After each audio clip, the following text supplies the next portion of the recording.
Assalamu alaikum dear student, welcome to back our new class.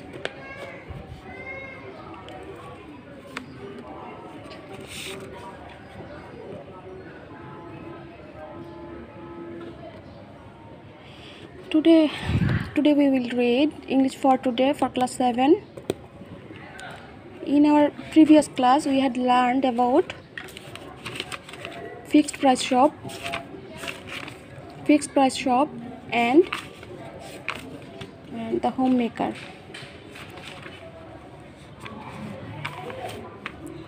Today we will learn about Unit 5 Great Women to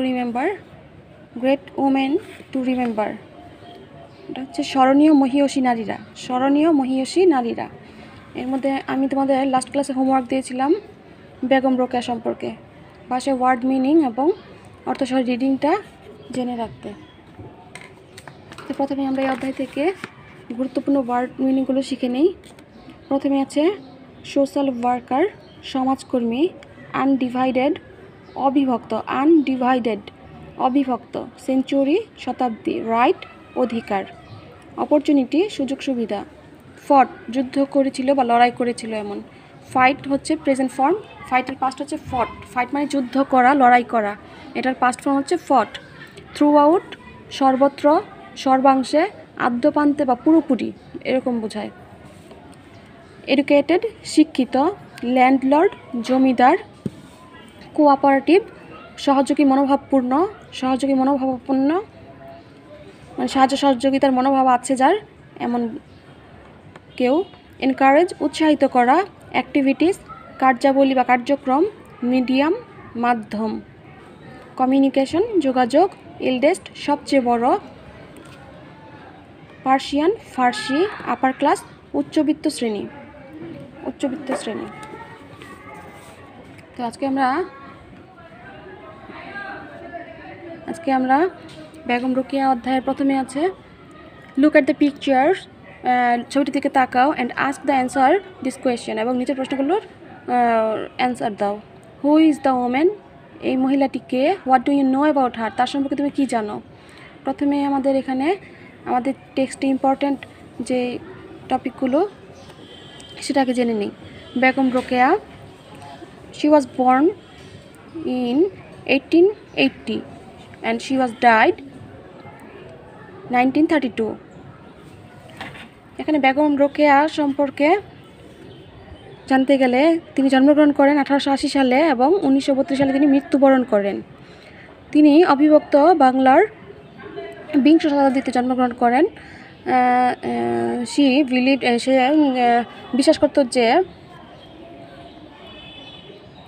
তিনি বিশ্বাস করতেন যে সমাজে পুরুষের মতো নারীদেরও সমান অধিকার ও সুযোগ থাকা উচিত, তাই তিনি জীবনভর তাদের জন্য সংগ্রাম করে গেছেন। এখানে বেগম রোকেয়া জন্মগ্রহণ করেন রংপুর জেলার পায়রাবন্ধ গ্রামে। 1880 সালে তিনি জন্মগ্রহণ করেন। তার বাবা ছিল জহিরউদ্দিন মোহাম্মদ আবু আলী হায়দার সাবের। তিনি ছিলেন একজন শিক্ষিত জমিদার। তিনি বিয়ে করেন খান বাহাদুর শাখাত হোসেন নামের একজন উচ্চবিত্ত শ্রেণীর ডেপুটি ম্যাজিস্ট্রেটকে। তিনি 1896 সালে তাকে বিয়ে করেন, অর্থাৎ বিয়ের সময় তার বয়স ছিল অনলি 16, যিনি ভাগলপুরের ডেপুটি ম্যাজিস্ট্রেট ছিলেন, এখন যেটা ইন্ডিয়ার বিহার রাজ্যের একটা অংশ। হি ওয়াজ ভেরি কোঅপারেটিভ, সে অনেক সাহায্য সহযোগিতা মনোভাবাপন্ন ছিল এবং সে সবসময় বেগম রোকেয়াকে উৎসাহিত করতেন যেন তার কাজ সে চালিয়ে যায়। তৎকালীন অনেক উচ্চবিত্ত মুসলিম শ্রেণীর অনেকেই বা মাধ্যম হিসেবে ফার্সি এবং আরবি ভাষা শিখত যোগাযোগের মাধ্যম হিসেবে, কিন্তু বেগম রোকেয়ার তার মাতৃভাষার প্রতি একটা অন্যরকম টান ছিল, তাই সে বাংলা এবং ইংলিশ, তার বড় ভাই ইব্রাহিম সাবেরের কাছ থেকে সে বাংলা এবং ইংলিশ শিক্ষায় শিক্ষিত হন। তো এই হলো আমাদের এই বেগম রোকেয়া লেসনের মূল টপিকগুলো, মানে ইম্পর্ট্যান্ট টপিকগুলো। এখানে আমাদের মনে রাখতে হবে তার ইম্পর্ট্যান্ট যেই টপিকগুলো আমরা আরেকটু মনে রাখি রিমাইন্ড করার জন্য। তিনি তার জন্মসাল, মৃত্যুসাল, তিনি কত সালে বিয়ে করেন, তার স্বামীর নাম, তার বাবার নাম, তিনি কার কাছ থেকে ইংরেজি এবং বাংলা শিক্ষায় শিক্ষিত হয়েছিলেন, কে তাকে উৎসাহিত করেছিল। তারপর নিচে আছে কতগুলো মাল্টিপল চয়েস। এখানে আছে বেগম রোকেয়া ফট ফর, বেগম রোকেয়া লড়াই করেছিল, সংগ্রাম করেছিল কিসের জন্য?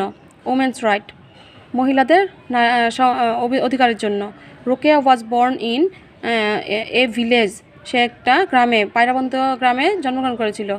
পায়রাবন্দ গ্রামে রংপুর জেলার পায়রাবন্দ গ্রাম নামের একটা গ্রামে জন্মগ্রহণ করেছিল। রোকেয়া লাভড বাংলা, রোকেয়া বাংলা ভালোবাসত। এখানে আছে Sheikh Hossain working place was Bhagalpur, সে ভাগলপুরে কাজ করত। Bhagalpur is a district in, Bhagalpur district in Bihar, Bihar রাজ্যের জেলার একটা অংশ। এখানে আমাদের প্রশ্ন আছে 5টি প্রশ্ন, এগুলো আমাদের জন্য খুবই গুরুত্বপূর্ণ, কারণ ইউনিট 5-এর great women to remember chapter থেকে হেলেন কেলার অথবা বেগম রোকেয়া, এই দুটা থেকেই কোনো না কোনো অংশ আমাদের পরীক্ষায় এসেই থাকে।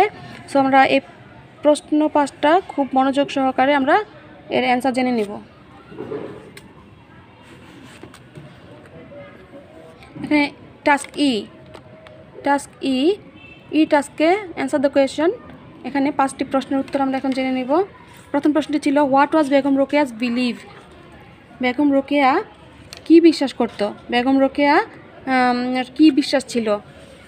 প্রথমেই আছে what was Begum Rokeya's believe, Begum রোকেয়ার বিশ্বাস কি ছিল।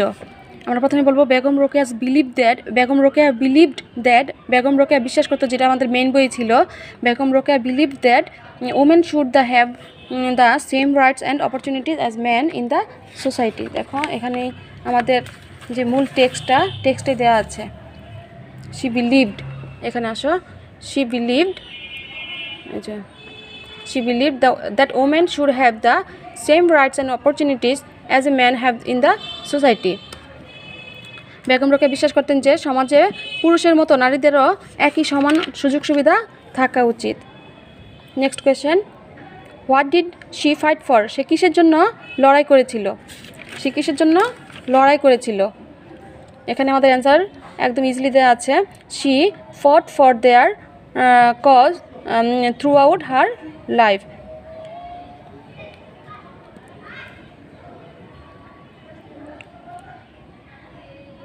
She fought for their same rights and opportunities. She fought for the rights and opportunities of women in the society. Women in the society. সহজভাবে বলতে গেলে তিনি কিসের জন্য সংগ্রাম করেছিলেন? তিনি সমাজের নারীদের অধিকার ও সুযোগ সুবিধার জন্য সংগ্রাম করেছিলেন। তো বারবার আমরা ওই মেইন প্যাসেজটা না গিয়ে এখান থেকে ওই অ্যান্সার দেওয়ার চেষ্টা করি। What kind of family did she come from, সে কী ধরনের ফ্যামিলি থেকে এসেছে, সে কী ধরনের ফ্যামিলি বিলং করে। She came from an educated landlord family, তোমাদের প্যাসেজে দেওয়া আছে, তোমরা একটু খুঁজলেই পাবে। শি কেম ফ্রম, এখানে যেহেতু ডিড দিয়ে প্রশ্ন করেছে, কামটা হয়ে যাবে কেম, ডিড দিলে মূল ভার্বের পাস্ট ফর্ম হয়ে যাবে, তবে কামটা কেম হয়ে যাবে। She came from educated landlord family, সে একটি শিক্ষিত জমিদার পরিবার থেকে এসেছে। Why did many upper class Muslim learn Arabic and Persian at the time, সেই সময় কেন অনেক উচ্চবিত্ত মুসলিম পরিবার আরবি ও ফার্সি ভাষা শিখত। সেই সময় মানে তৎকালীন সময়, বেগম রোকেয়ার যেই সময়টাতে তার জীবদ্দশার কথা বলা হয়েছে এখানে, সেই সময় কেন মুসলিমরা আরবি এবং ফার্সি ভাষা শিখত যোগাযোগের মাধ্যম হিসেবে। তো এটার অ্যান্সার আমরা যাবো, many upper class Muslims of Bengal at the time learn Arabic and Persian as medium of, আমাদের মূল উত্তর হচ্ছে as medium of education and communication, as medium of education and communication. Many upper class Muslims learn Arabic and Persian at the time, তারা যোগাযোগের মাধ্যম হিসেবে, শিক্ষার এবং যোগাযোগের মাধ্যম হিসেবে তারা আরবি এবং ফার্সি ভাষা শিখত।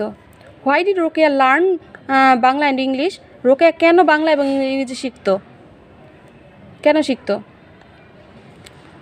আমরা এটার অ্যান্সার বলবো, Rokeya learn Bangla because she had a great love for her mother tongue, এটা আমাদের প্যাসেজে দেওয়া আছে। শি হ্যাড এই যে এখানে দেয়া আছে,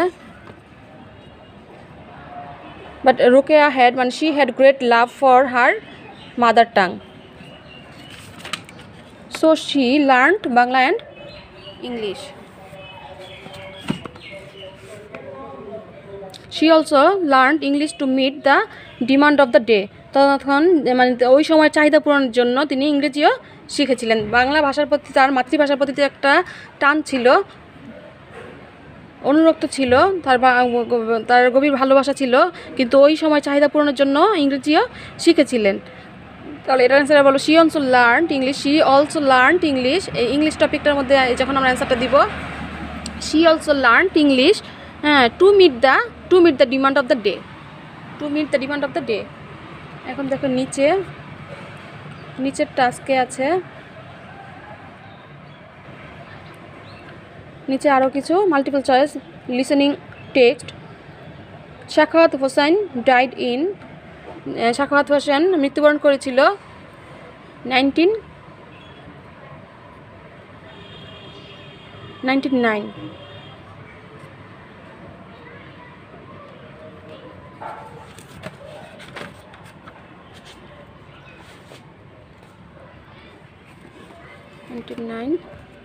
And Begum Rokeya set up a girls high school in, Begum Rokeya একটা বালিকা উচ্চ বিদ্যালয় স্থাপন করেছিলেন কোথায়?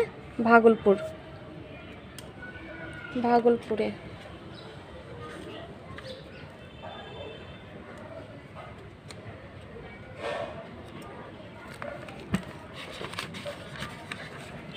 Begum Rokeya set up this school in memory of her husband, তার স্বামীকে স্মরণ করার জন্য, তার স্বামীর স্মরণে সেই স্কুলটি নির্মাণ করেছিল। স্বামীর স্মৃতিকে স্মরণ করার জন্য সে ভাগলপুরে এই উচ্চ বালিকা বিদ্যালয়টি স্থাপন করেছিলেন।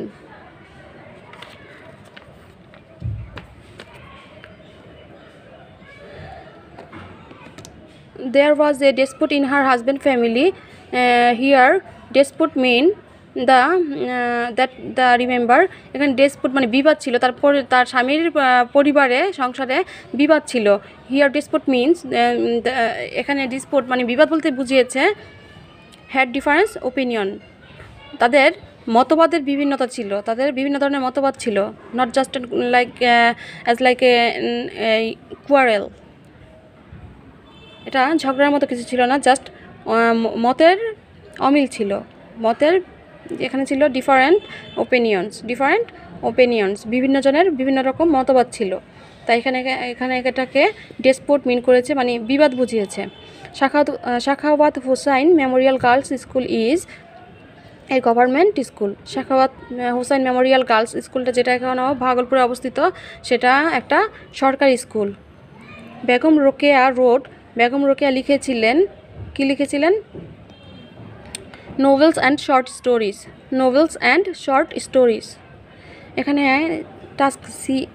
টাস্ক সি এ আছে answer the following question. What did Begum Rokeya do for female education? Female মানে নারী শিক্ষার জন্য বেগম রোকেয়া কি করেছিলেন? Begum Rokeya set up a girls, আমরা এটার অ্যান্সার লিখব Begum Rokeya set up a girls high school for female education. Begum Rokeya নারী শিক্ষার জন্য একটি বালিকা উচ্চ বিদ্যালয় স্থাপন করেছিলেন। Why did she move Sakhawat memorial girls high school to Kolkata? কেন সাখাওয়াত মেমোরিয়াল গার্লস হাই স্কুলটা ভাগলপুর থেকে কলকাতায় স্থানান্তর করেছিলেন কেন? এটার অ্যান্সার আমরা বলবো she moved Sakhawat memorial girls high school to Kolkata because there was a dispute among the members of her husband's family over the school land. এর অর্থ হচ্ছে তিনি মেমোরিয়াল গার্লস হাই স্কুলটি ভাগলপুর থেকে কলকাতায় স্থানান্তর করেছিলেন কারণ তাদের যে স্কুলের যে জমিটা ছিল, কারণ বিদ্যালয়ের জমিটা নিয়ে তার স্বামীর পরিবারের সদস্যদের মধ্যে মতের বিরোধ ছিল। এটা আমি অ্যান্সারটা আবার বলে দেই। She moved the school to Kolkata because there was a dispute among the members of her husband's family over the school land. Over the school land, স্কুলের জমিটি নিয়ে তার স্বামীর পরিবারের সংসার সদস্যদের মধ্যে মতের বিরোধ ছিল, মতের মানে ভিন্নতা ছিল। What are some of her important writings, তার ইম্পর্টেন্ট রাইটিং, তার গুরুত্বপূর্ণ লেখাগুলো কী কী ছিল, তিনি কী কী লিখে গিয়েছেন। তার ইম্পর্টেন্ট কাজগুলোর মধ্যে আমরা বলতে পারি সাহিত্যকর্মগুলো কী কী। তার গুরুত্বপূর্ণ সাহিত্যকর্মগুলো হলো সুলতানাস ড্রিম, তারপর হচ্ছে Pipasa, Padmarag, etcetera R some of her important writing. তোমরা আবার একটু খেয়াল করো, সুলতানাস ড্রিম, সুলতানার স্বপ্ন, Padmarag, Pipasa, etcetera R some of her important writings.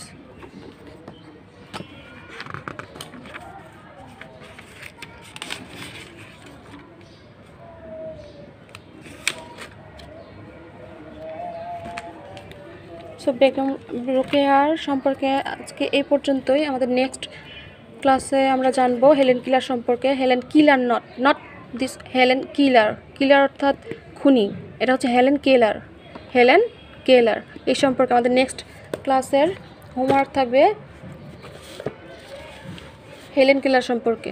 তোমরা এই হেলেন কেলারের অধ্যায়টি থেকে যে লেসনটা, পেজ নং 48 পেজের বি, সি, ডি, ই, এখানে লেসন 4-এর হেলেন কেলার পার্ট 2-এর, অর্থাৎ পার্ট 1 এবং পার্ট 2-এর ইম্পর্টেন্ট ওয়ার্ড মিনিং এবং অর্থসহ রিডিংটা আরও ভালো করে জেনে রাখবে। এবং বেগম রোকেয়ার যেই মডেল কোয়েশ্চেনটা ছিল, মডেল কোয়েশ্চেন আর হেলেন কেলারের মডেল কোয়েশ্চেন তোমরা বাসায় কমপ্লিট করে রাখবে।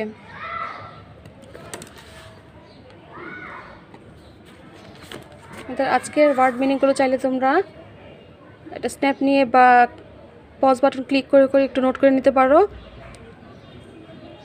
এবং বাসায় আরেকটু ভালো করে, আজকে যা বোঝালাম বাসায় আরেকটু ভালো করে প্র্যাকটিস করে রাখবে। তো আজকে এই পর্যন্তই, ধন্যবাদ, আসসালামু আলাইকুম।